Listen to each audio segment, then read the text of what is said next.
Hi everybody! We've been busy, so we're going to show you a little bit more of what we've been up to. Hope you enjoy!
I'm counting about 15 squash at this point. I have one head of broccoli left to harvest, and I just harvested these heads, besides all my cucumbers and zucchini down there that I'll show you in a little while. So needless to say, we're happy with how stuff is coming along so far. Mr. Man helping me water while I harvest. The mosquitoes are millions. They are. I went and bought a King Canada scroll saw. So I'm trying her out now. I'm cutting out a cutting board. It's going pretty good. This would be a one for our outdoor kitchen. It's just a small one.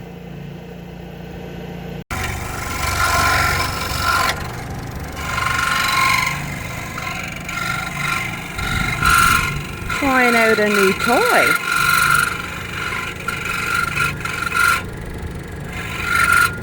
What's that? I said you're trying out a new toy. Trying out a new toy. It's pretty good. Good. So far. Good.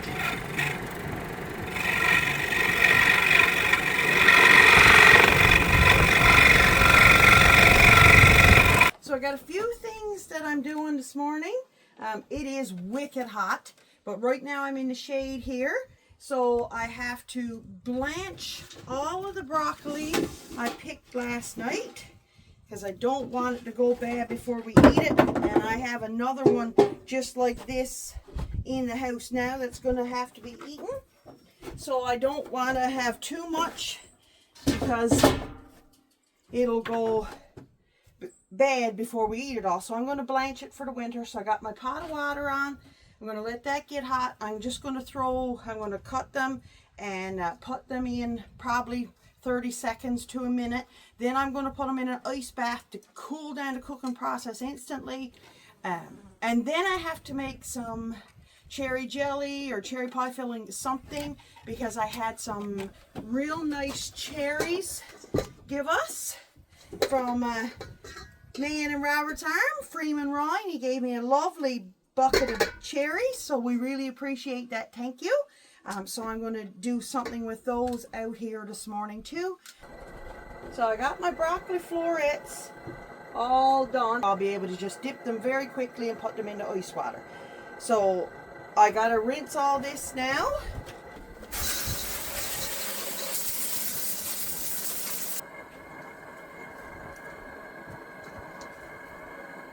So I'm just going to put it in a strainer, a little bit at a time.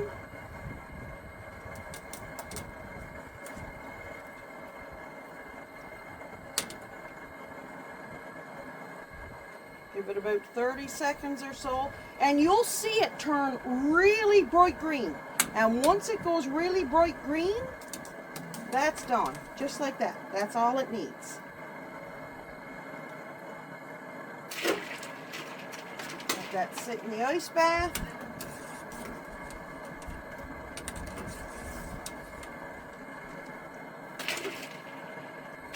Okay, so that's the first part. Now I'll get this put onto the paper towel. Take it out of the ice bath. Let it dry a little.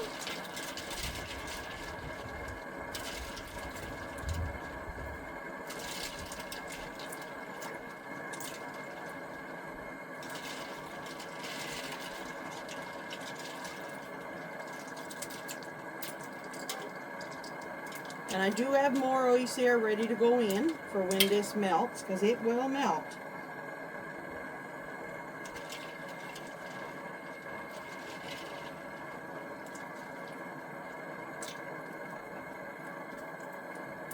Okay. And now I'll do some more. But that's it. This stuff that was here now that I just did, that's ready to go into bags. So this is going into bags, and I'm going to continue on with the process.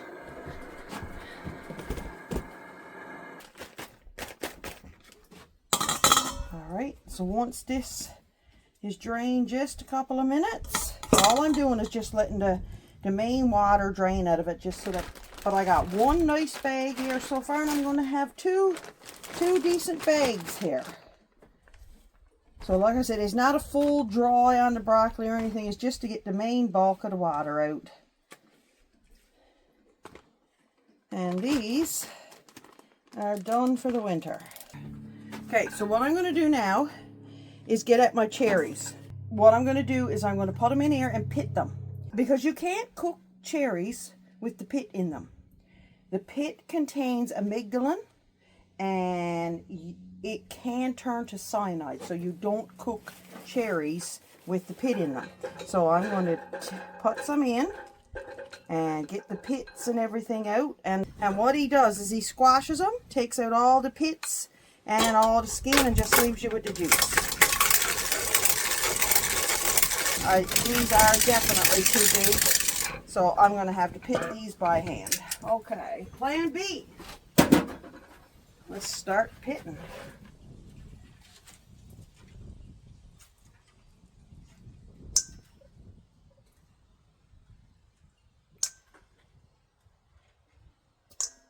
So I got all my cherries pitted.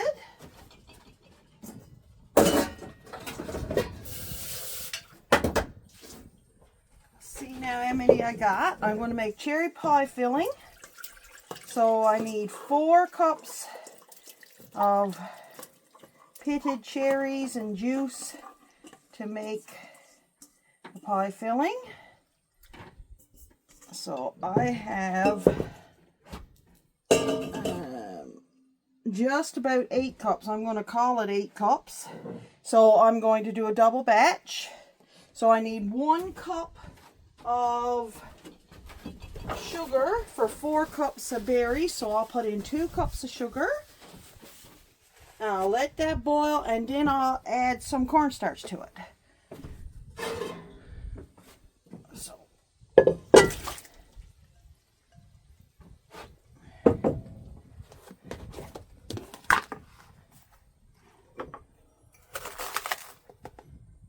I mightn't go 2 full cups because it's not quite close enough.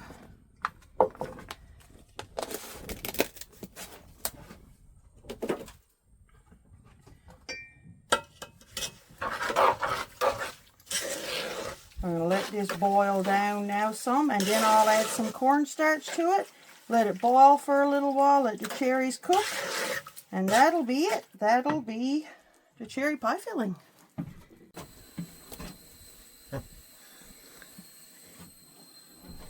Thank you. Gotten all ready of you? He's ready.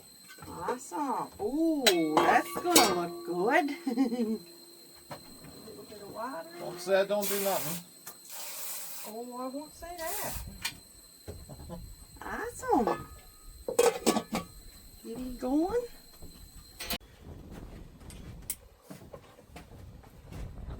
So my cherries, I figure, are cooked enough. So I'm just mixing up a slurry now, about 2.5 tablespoons of, no, it might be more than that, might be about 3 tablespoons of cornstarch and just a little bit of water there. I'm going to add that to it just to thicken up. Let it boil probably 5 minutes or so. And my cherry pie filling will be ready. And I mightn't even need all of this, so.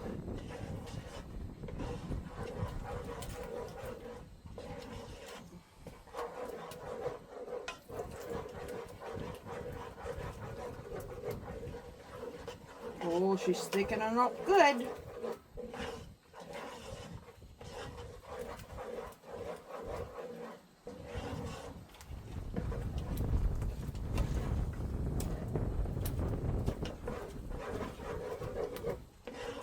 I don't think I'm going to add any more than that because you don't want it to be too thick. I don't know. Let that come to a boil before I add any more. You don't want it runny either as pie filling. Nope, I'll add more. I think I'll add the works of that. And that should be enough. So about 3 tablespoons of cornstarch, just maybe 1/3 cup of water added to it. And we're going to say this is ready. I'm going to let it boil for a couple of minutes there now, and that'll be it. I'll put it into bottles and seal them off.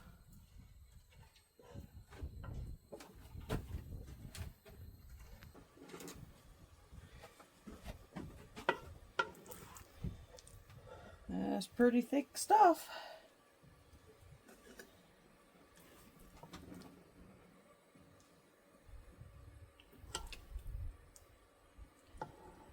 I'm thinking one bottle this size would be enough for one pie. So, filling right up.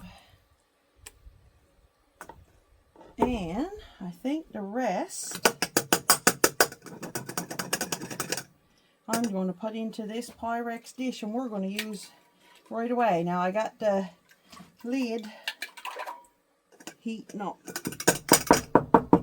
There we go. Let's try this for now. And there we are. Bottle of cherry pie filling. I'm just going to put it in, because there's only one, so I'm going to put it in here now for a few minutes. Then I'm going to put this, pie filling into this one now and use that right away, I think. There we go. Wash up the dishes now and another project complete.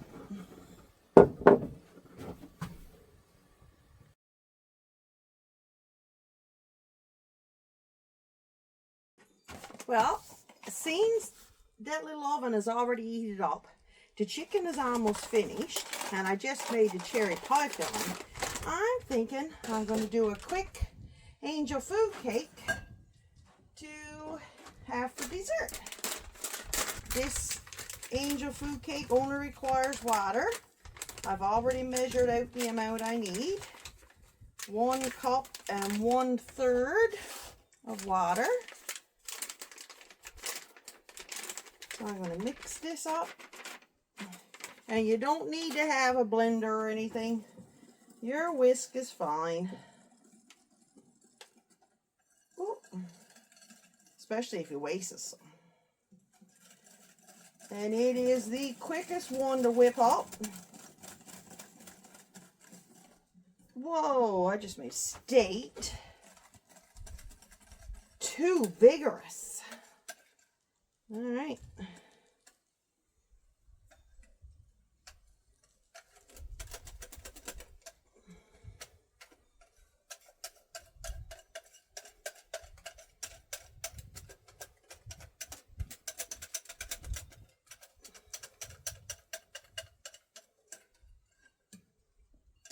Chicken out. Put the cake in.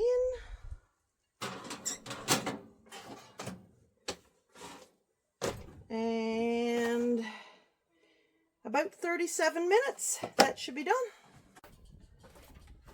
Oh no. Oh no, my flame went out. Not good. Now my cake's probably gonna flop. Oh no. Gotta be careful.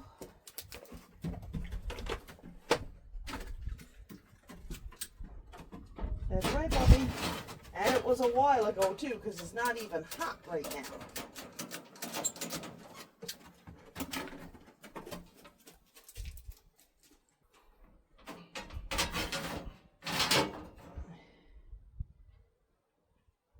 Oh yeah, it was quite a while ago. My alarm just went off. Shoot. I'm going to do a turnip and carrot mash for supper as well.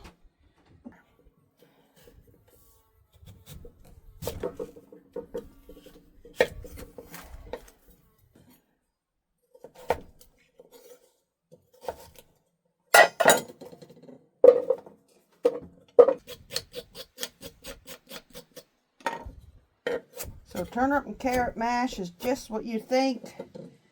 Turnip, carrot, boiled together and mashed together. A little bit of butter. That's all I put in it. Well, a little bit of salt in the water, of course. But other than that, that's it.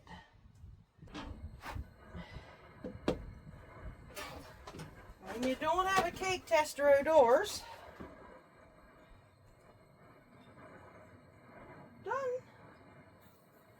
I just took apart my basting brush. Now that got to go turned over on a bottle. And I suppose that's too big. It got to be turned over right away. Oh my. Probably blow over on that. And I got near another bottle out there, of course.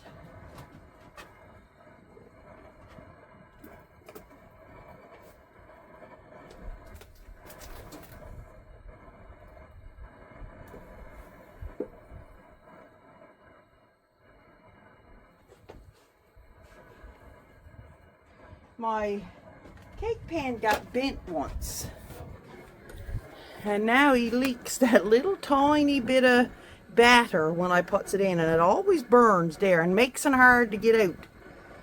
You can see where it was bent here one time, so he don't seal like they normally do, but he still works, so that's good. Turnip and carrot is ready, so I'll take it inside and get it mashed. Supper served. Even on a hot day, you still gotta eat. It looks delicious. Chicken turned out great. Turnip and carrot mash and our broccoli from our garden. Lovely stuff. You're getting it done. Got a good start on it. Yes. Got her cut out now. All I got to do is sand her.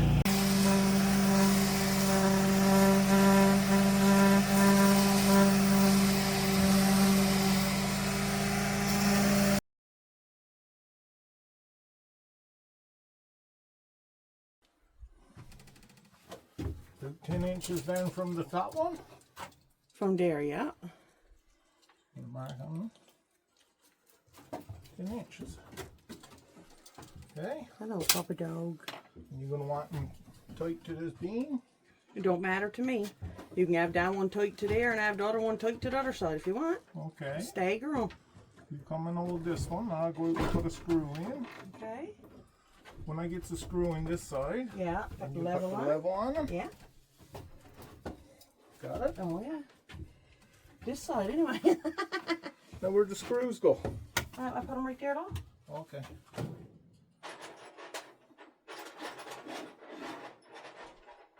Now, just a second. Oh, I moved them. Yeah, but you can see the line, can't you? Or are you tall enough? Not quite tall enough. Okay. Don't matter if it's exact. No, well, what I was going to do was test my plate, make sure he goes in there. Okay, I got you board. You test your plate. Yep. But he can go up a little bit higher if you wanted to. Lots of room for you too, look. Well, they're bigger plates. Yeah, that's true. Okay. So we'll put in there and we'll put in level from there. Okay, All you good. happy? Yep.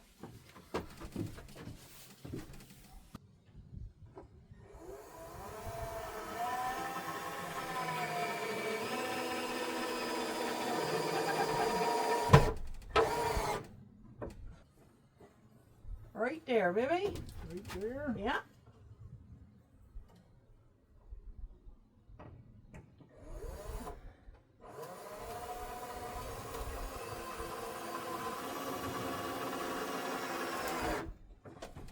Excellent. Yeah, that's good there. Okay, I'm trying. Okay. He's about an inch in on this board too.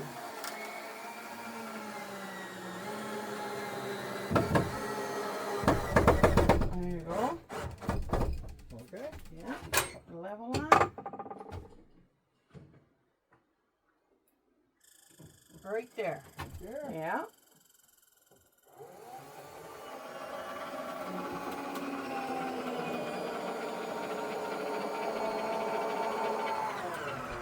Fabulous.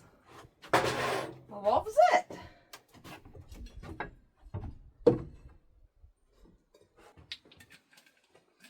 You hoit him. That went right on your doors, did it? What? Little blue cat. You're outdoors already.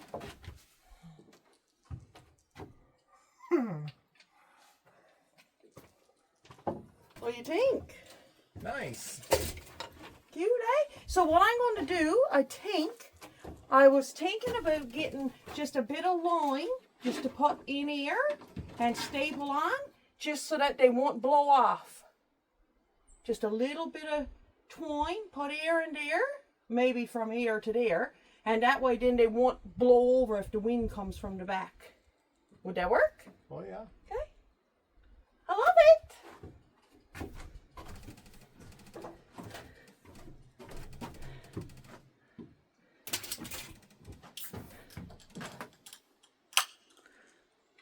I think the finishing touches will soon be getting complete.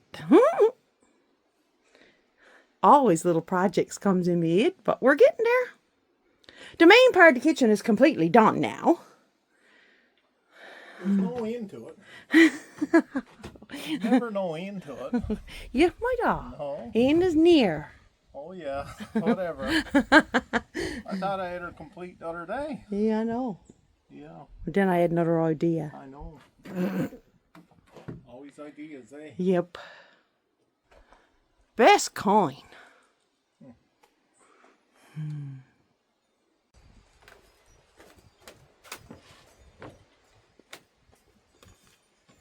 So I'm going to redo some of my old cutting boards. Just put the cutting board oil on them and just get them redone. I've never done them before, so I'll just do half to show you.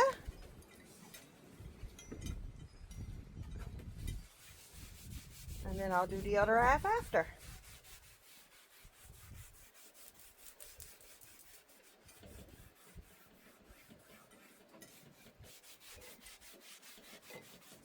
Now these are pretty dried out, so they'll need a nice bit of oil. I'll do a couple coats for sure. Let it soak in.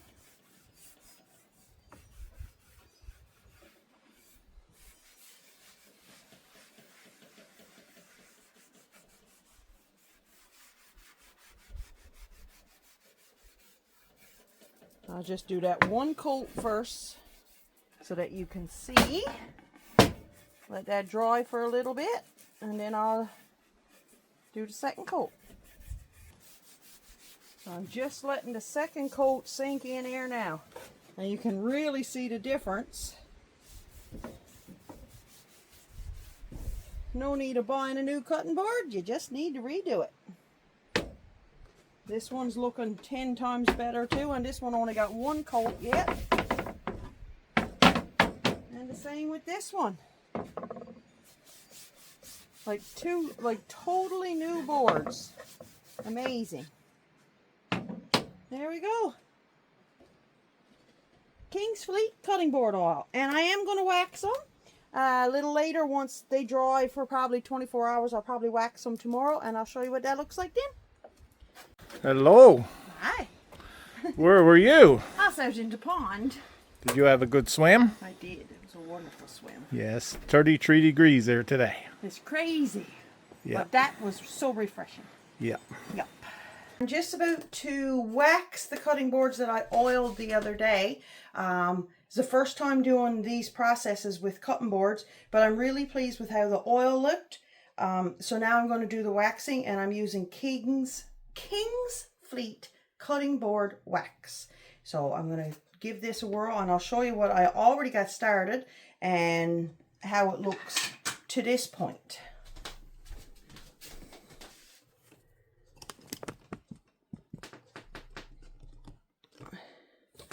So I don't know if you can see very good or not. It's a bit hard to see. This side is just with the oil. This side has already got the wax on it. So you can see it a little bit here. This right to here is waxed, and over here was just done with the oil. Now remember, these are old cutting boards that I've had for years. And they were really dried out looking and everything when I first started. All I'm doing with this is getting a little bit of the wax. And this is beeswax and mineral oil. That's all it is, Canadian made. And you just wipe it and rub it into your board. And then once you let this sit anywhere from 15 minutes to overnight, it'll soak in the board, and then you'll just buff it. And it is all food grade, of course.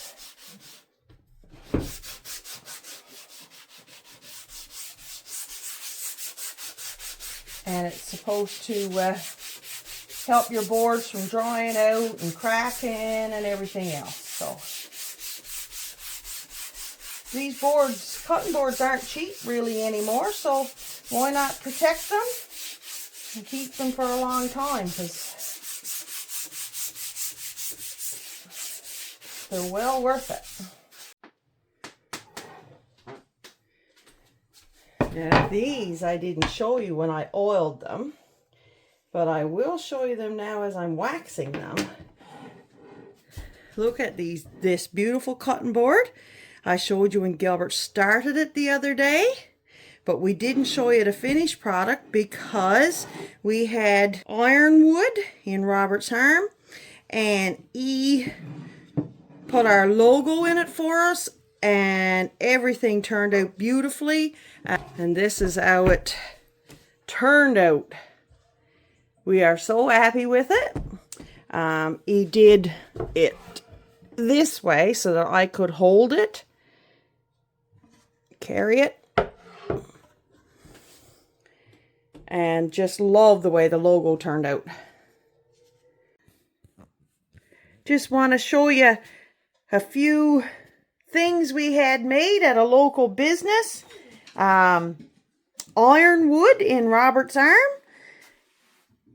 He did an excellent job with our merchandise here, with some mugs first, and coffee mugs, and the coasters.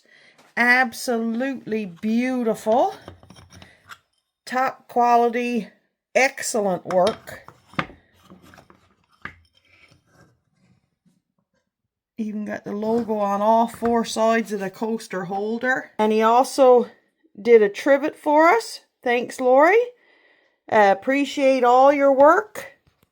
Top quality, like I said. So if you're ever in need of looking for some stuff, he does a lot more than this. Check him out, Ironwood, on Facebook.